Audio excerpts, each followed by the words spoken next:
Welcome back to another episode of the Real Table Podcast. This is your host, Michael Carter, and it's great to be back. It's a beautiful day outside. Summer is almost here. It's basically spring. Summer is going to be right around the corner, and I'm loving this weather. It's warm outside. The wind is bringing in a nice breeze. We've been getting some rain here in Ohio, here and there, but other than that, I cannot complain about this weather. I love every minute of it. But beyond the weather, we've got some stuff to talk about. We've got a new movie, the hottest movie right now, Challengers, Zendaya, brand new film, and we're going to talk about that. I'm pumped to get into it. It's a bizarre movie in a sense. It feels so bizarre, but I still liked it. I don't know. I walked out and I was like, I highly enjoyed that movie. I highly enjoyed it. So we're going to talk Challengers, but before we get into that, there's some other stuff we got to talk about. Some other stuff. Remember that Lion King, quote unquote, live action? I wouldn't call it live action because it's all animated. It's just a different kind of animation. A lot of motion capture.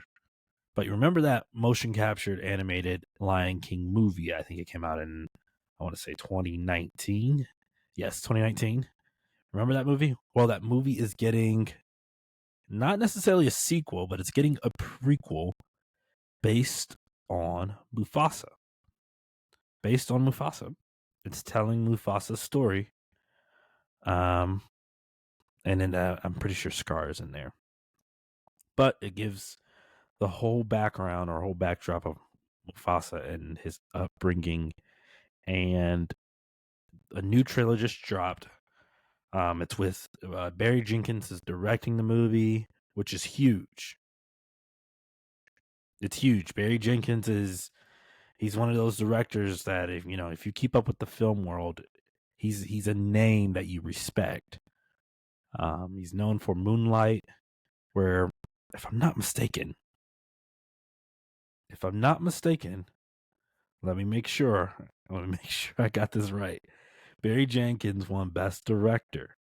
I'm trying to make sure. I don't want to be wrong. Yes.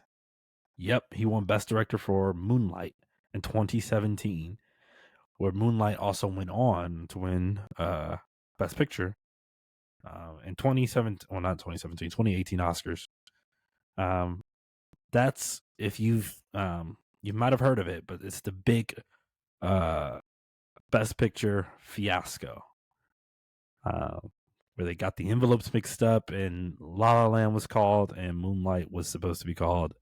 And it was this whole mix up that turned out to be such a mess and super unfortunate. But Barry Jenkins, also known for If Beale Street Could Talk, which I'm ashamed to say it, I've never seen If Beale Street Could Talk yet. I need to see it. I need to watch it. It's on my list. It's on my thoughts. I need to watch If Beale Street Could Talk. And the Underground Railroad series. It's an original series, limited series on Amazon Prime. I've heard every single thing beyond Moonlight, every other thing that Barry Jenkins has touched is gold.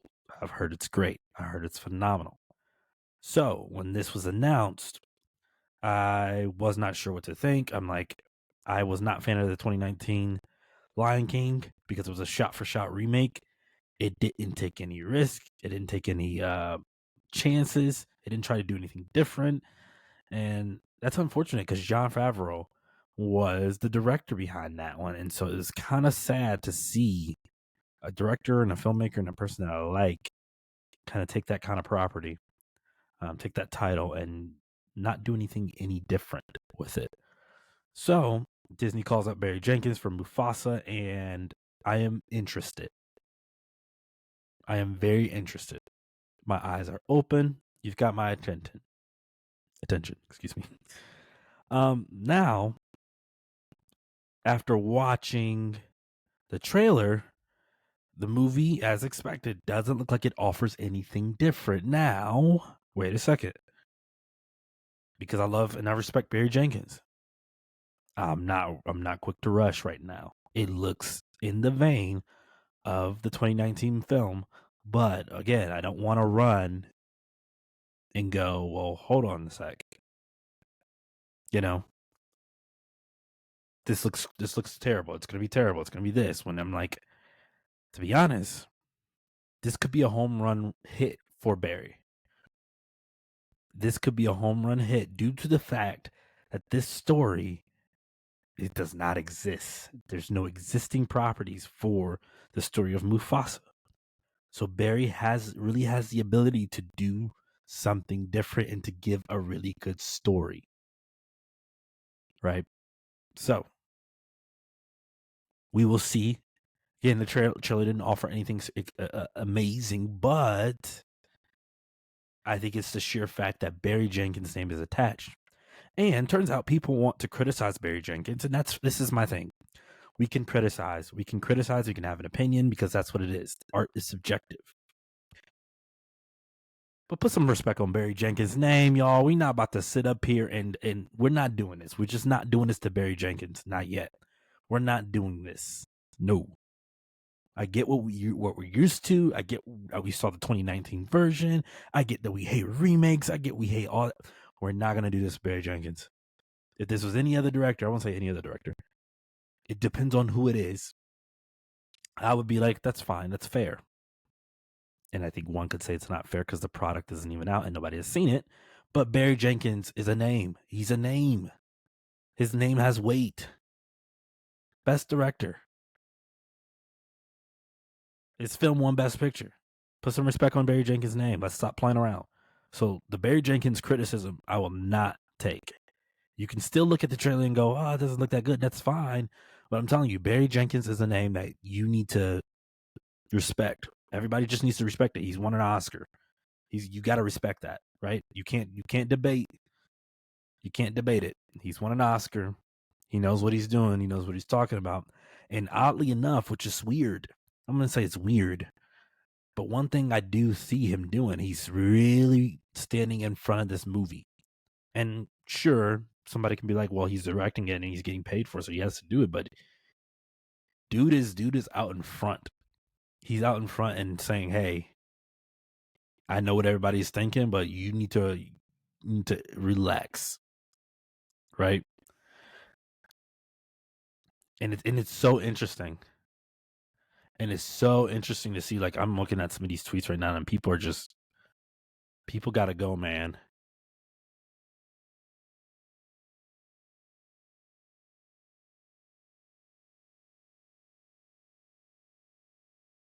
Yeah, it's interesting. I'm sitting here, I'm like, look, I'm skimming these tweets, and people are really going after Barry Jenkins, and I'm not a fan of that. Respect it, respect that man, respect it. Period. Respect it, respect it. All right, Mufasa, go check out that trailer online now.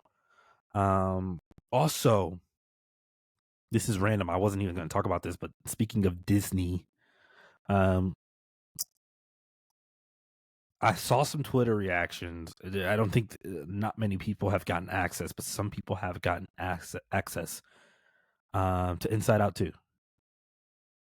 I'm hearing it's a hit, which, by the way, I'm not surprised. I thought from the first teaser that it had potential. I've always thought that this kind of movie has potential. I think very rarely Pixar misses like a complete blunder. I feel like you can go back and watch any of their movies and you can find it to be decent. I think the only thing I'd put in that category that it's not decent is probably Cars 2. Even then, to give it the respect it deserves, it's not completely horrible. The Good Dinosaur is probably at the bottom too. But when you look at the Pixar slate, even with sequels, they usually do a solid job. You're going to get a decent movie. So to see the reactions for Inside Out 2, for some people being able to see it already, or at least see a little bit of it, I think that's awesome. And I'm excited. I'm excited. Disney needs a win.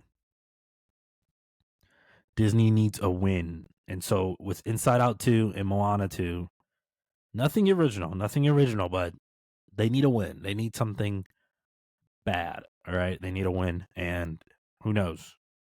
Inside Out 2 could be looking at an Oscar for Disney, depending on Moana 2, which I'm on the fences on Moana 2 because I don't know how to feel with Lin-Manuel not doing the music. I don't know. And it was supposed to be a TV show, and apparently they're revamping that into the movie that's coming out in December. I'm intrigued. It could be good. It could also not be good. I don't know. We'll see. Also speaking of Disney, and also speaking of Moana, these crazy, these transitions go crazy. All right, The Rock, a new report just came out on The Rock, and it's some crazy stuff. This new article which is calling him a diva, and that he's been causing drama on set of this new movie titled Red One, which is supposed to be coming out this year, I believe. And Red One is supposed to be a Christmas holiday movie from Amazon MGM, and it's supposed to star Chris Evans and J.K. Simmons, and it's a big article, y'all. A big article has come out about The Rock being a diva, which honestly, are we surprised? I don't think I am. And in the article, they're talking about how the biggest thing surrounding him is that he's always late. And apparently that this is nothing new. Like these are things that people have been aware of for a long time. Him being 8 hours late. Or to set, excuse me. Being 8 hours late to set. Crew members are standing around waiting for him, and he's 8 hours late. Right? And then the production for the movie was moved multiple times because of his other endeavors with the XFL launch, Young Rock series, and the Black Adam movie, which he this was the Black Adam movie was poised to put him as a big player in the DC universe, and that turned out to flop, and messiness. And I think reading something like that, it made me laugh in a sense, but it also made me shake my head because too many of these companies, too many of these studios are getting in bed when it comes to business with The Rock. And I think real quick, because here's the thing, Warner Brothers did the same thing. They realized it after Black Adam. And this is something some of these studios haven't realized for a long time. It's objective. But Rock's movies, his movies usually suck, y'all. His movies are usually not great. It's been a long time since The Rock was in a really, really, really good movie, right? Nowadays, it's scrapped together, slapped together action type flicks that feel soulless, right? Michael, what do you mean it feels soulless? Look at John Wick. Look at the Mission Impossible movies. Top Gun, Maverick, right? Monkey Man, it just recently came out. Those movies are not soulless action movies. They have weight to them. They have a great story. They have great dialogue. Right? Where a lot of the movies that The Rock has been making, in my honest opinion, studios are just like they're okay with mediocrity. Right? So let's break this down. Let's break this down. Let's look at his filmography within the last, let's say, 2 years or so, for a while. As I look at, let's say, It's 2024. Let's say the last decade. Let's start with 2014, which the only movie he was in was Hercules, which flopped and failed miserably. Beyond, let's see. We got Moana, Jumanji.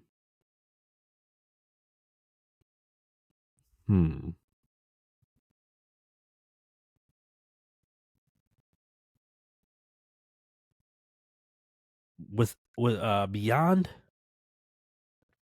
Moana, and Jumanji, and this is me in my opinion. Jumanji: Welcome to the Jungle. Every other movie than that, and The Rock has been in what? Let's go. 1, 2, 3, 4, 5, 6, 7, 8, 9, 10, 11, 12, 13, 14, 15, 16, 17, 18, 19, 20, 21, 22, and 23. No, I wouldn't call that 22. Since the last decade, he's been in 22 movies. In my opinion, out of those 22 movies, I wouldn't even count Free Guy, so maybe let's go 21. I wouldn't count Free Guy. I also wouldn't count Shazam. He was barely in Shazam. I won't count that. So let's go to 20. If I did the right math correctly. If I didn't, forgive me. 20.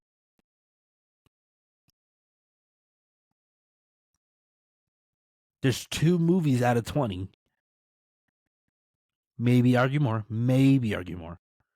movies that you can look at in the last decade and say these are great movies that The Rock was in.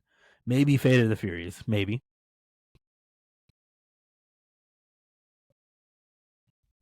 Every other movie is a slapped together movie.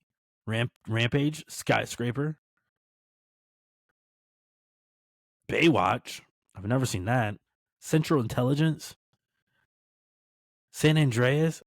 Like, dude, like nothing is good about his movies. Deeper than that, nothing has been really good in the last decade.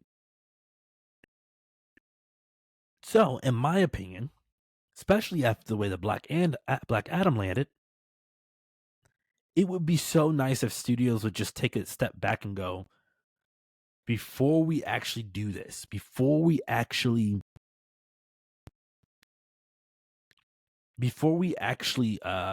make these business decisions with this guy, can we be more careful and think it through? Is it worth it? Is he worth it? Because I'm sorry, unless your name is maybe Tom Cruise, maybe, is it actually worth it? Is it actually worth it to do business with The Rock? Right? And it's so annoying that, like, even like thinking about Disney, how they're trying to do this live action Moana, and it's like, is it really worth it to do it with The Rock? Is it worth it? The man's a mess, and maybe he's smart with with the business side of things, and that's cool. But as far as acting and in the world of Hollywood goes, it's like, man, let's start rewarding people that deserve it, right? That have actual talent, that have actual skill, that don't cause mess on sets. He's causing some. Him and Ryan Reynolds got into some issues on Red Notice, the Netflix movie, on the set of Red Notice, because he was late. People said that was over exaggerated, but either way, and this stuff has dated back for some time. The article is crazy. Go look it up. Look up the article. It's crazy. It's crazy how studios just let people like this get away, or just let them get a pass. When I'm like, man, half of their filmography is crap. Again, if your name's not Tom Cruise, and there's plenty of other actors, I don't want to just act like it's Tom Cruise, but that's the one guy I can think, action wise, Tom Cruise, or Keanu Reeves, you know, those guys, real deal, the guys that have proved it to be for real. They deserve it. They deserve the attention. They deserve, the big things. That's my thought on The Rock. Anyways, we've got a movie to talk about. The Challengers. It's crazy. Let's get into it. Let's go.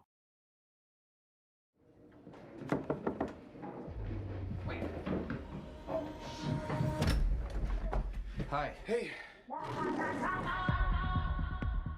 Tashi Duncan. She's gonna turn a whole family into millionaires. She'll have a fashion line, a foundation. You were incredible today. Thank you. I mean, it wasn't even like tennis. It was an entirely different game. Hey, come hang out with us later. Want me to come tuck you in? No, we can just keep talking. How often does this happen? Going after the same girl? Not as often as you think. We usually have different types. So you're saying I should be flattered? Aren't you everybody's type? Come here. Which one of us?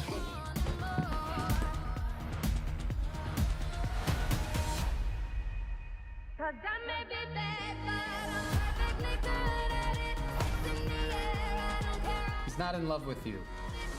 What makes you think I want someone to be in love with me?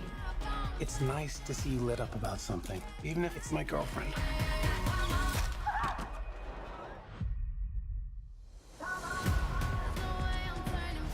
Art's got his coach, Tashi Donaldson, who also is his wife. I'm playing for both of us, Tashi. I think maybe we're disturbed by the fact that she could have been into someone like me When we were teenagers. when we were teenagers. Hey, I love you. I know.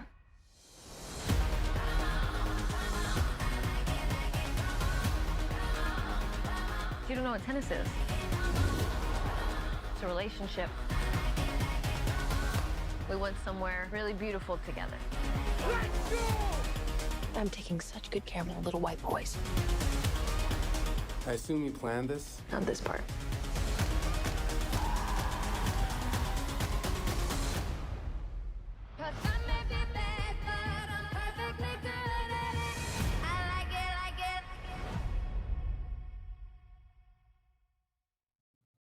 So Challengers is exactly what you think. It is crazy. It is I won't say non-stop, but the movie is very, very it's chaotic. It's chaotic, messy, but it's interesting. It's thrilling. It's flashy, right? It's like it is easily one of the better movies of the year, whether people want to admit it or not. I think it is one of the better movies of the year. The score, Trent Reznor, Atticus Ross, brilliant. This 80s aesthetic, these 80s vibes, it's amazing. It's amazing. The beats to the different scenes, deciding what music to play here and there, it works so well. It works so well. Zendaya. That's it. I think that's all I'm gonna say. Zendaya. That's it. The Josh O'Connor and Mike Faist tandem.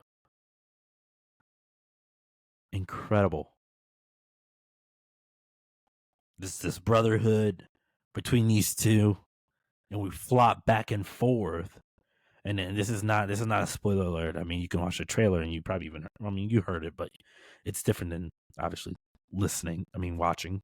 But we go back and forth in the time and out of time, and we see this brotherhood kind of develop. We see this brotherhood and where it came from and where it started, right? And we see these boys together, and then we see these boys separate, and we see so much of this tension that rises throughout one tennis game and through moments from the past. It is fascinating. It's fascinating. And then I can't forget about the direction. Luca Guadagnino. I said that correctly. Yes. Luca Guadagnino, incredible director. Incredible. I think Luca is great. He's great visually. He gets it. He understands what to do in these movies. He's known for Call Me by Your Name and Bones and All. I haven't seen Bones and All. I heard that one was just as wacky and maybe even more wackier than Challengers. Call Me by Your Name, Bones and All, Suspiria. I mean, Luca's great. He's a great visionary. And I think this movie is it keeps you going. You don't want to look. I mean, for me personally, I didn't want to look away because I loved the attention to detail, the shots that were used, the grain on the picture. If you watch a lot of content today, you will see that most, if not all, whether it's TV shows or whether it's movies, they're filmed with digitally. And so the visually, you can tell it's a lot more cleaner, crisper, and sharper. Where this movie, it is clean, it is crisp, but there's a grain to it that makes it feel like I'm watching an early 2000s, late 90s, 80s movie, right? And honestly, I love the vibe. It worked. It didn't feel out of place. Again, this look, the grain, the formatting, it felt like exactly what Trent Reznor, and Atticus Ross scored to. It's perfect. Slow motion, the cuts, the editing. It's. I think we're looking at a future awards player for sure. I think it's possible. It could play big. It could play big. It is very possible, and I'm excited to see when we get down to it. I know it's early. We're May now. This is May, so it's going to be interesting to see. I know most movies. I mean, Oppenheimer is, I think, a very good testament of it. Oppenheimer came out in July, right, or May. Either way, it came out earlier last year, and it still played so well for the award season. The award season still ate it up. Barbie still got the knobs, right? So I don't think the time matters. I think it'll be interesting to see, though, how people respond to it, how the award pundits respond to it. Oh, also the writing is good. The writing is good. Justin.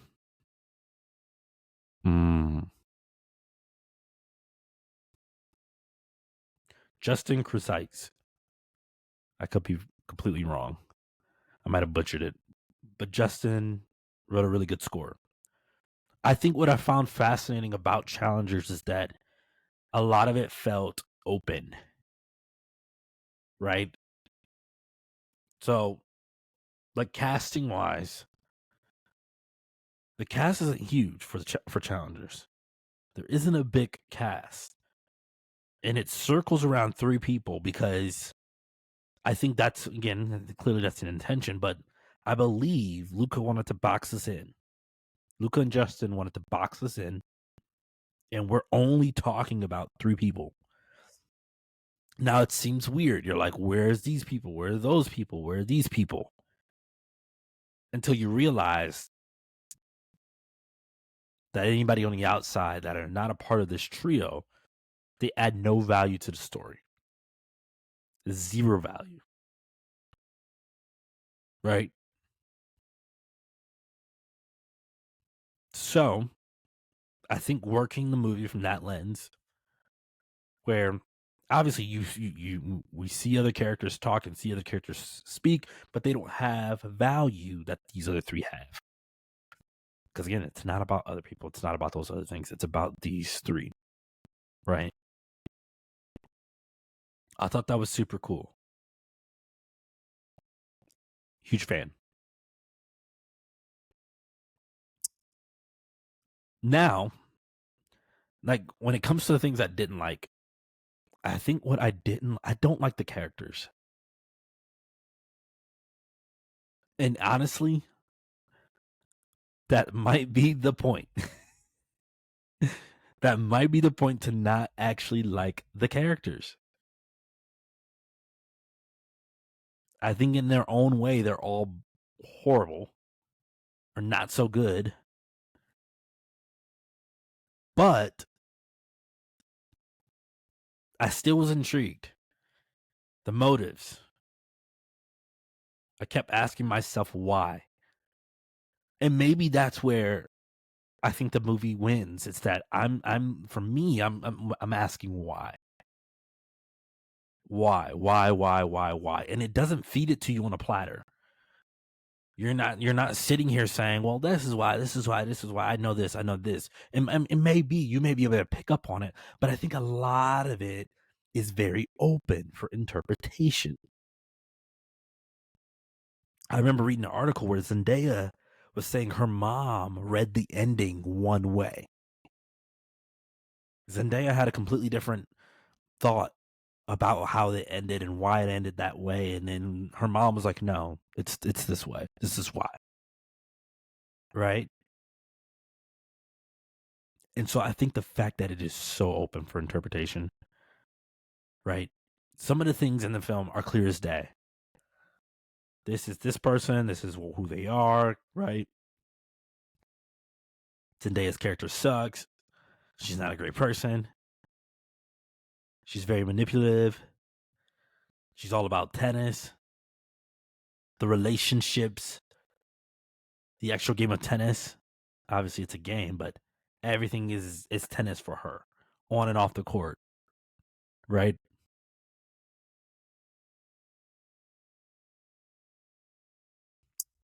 I don't like the characters themselves, but I love the layers. Bad people, or I should say, bad characters can still be written well, and I thought they were written well to me. To me, they were written well, right?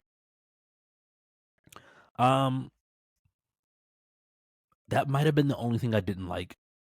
Maybe the ending, but I think that's, again, I think that would contradict my point about the openness and how it works so well, because the ending is open.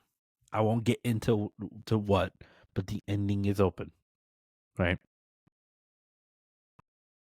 Challengers, you got to go check it out. You've got to go see it. It's so interesting. Zendaya is really well acted. I know I wasn't going to talk about her. I only said her name because that was it. That was all that needed to be said. But I thought she was phenomenal. She embraced the character that, again, had her own intentions, has her own goals in a sense. But I think there's some traumatic layers. There's some traumatic layers to that character because of her injury and because of everything that was kind of like taken away from her in a sense. Like, she was supposed to be this prominent tennis player, or the best tennis player, had a lot of high hopes and dreams, and that came crashing down. And so you got to find out. I won't dig too deep. But you got to find out what happens in the rest of the movie. But go see it, Challengers. And the movie won't be for everybody. That's just going to be what it is. The movie won't be for everybody. It just won't be. Also, that scene, I know people have been talking about this scene, that scene from the trailers that people have been talking about, that adds nothing to the movie. It is of no value. As in, I wouldn't say of no value. The hype, I think people were like, oh my gosh, of how scandalous the scene was.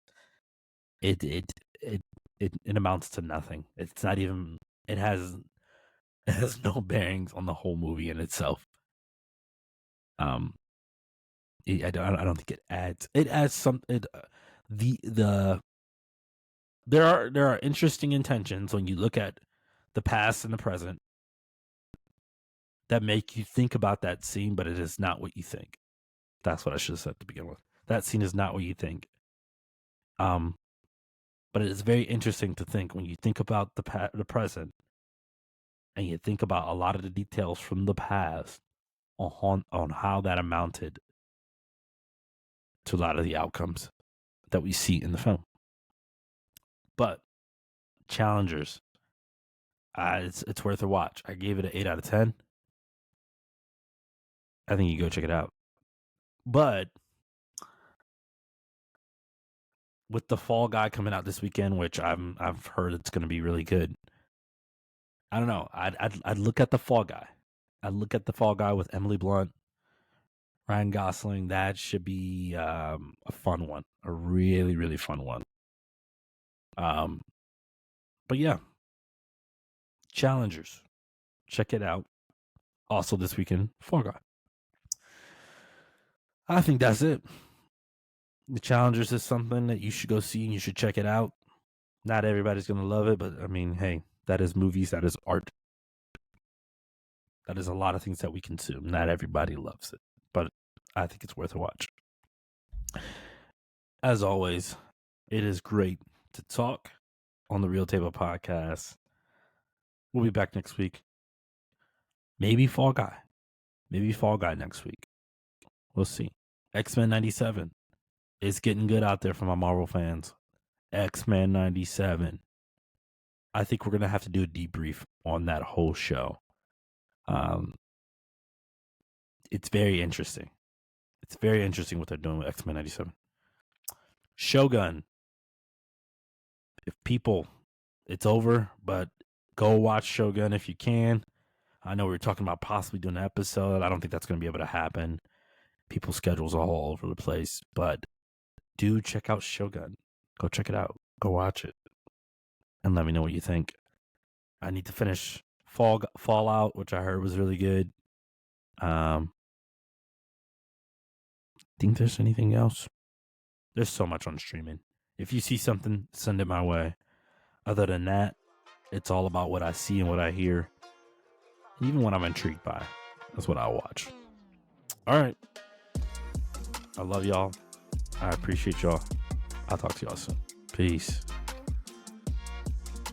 Once again, thank y'all so much for joining me today on the Real Table Podcast. Don't forget to like, subscribe, and even comment. I want to hear your thoughts and I want to hear your opinions.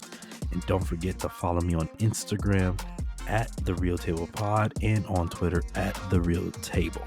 And don't forget to also check me out on therealtable.com for news, articles, and reviews. I will see y'all soon. Peace.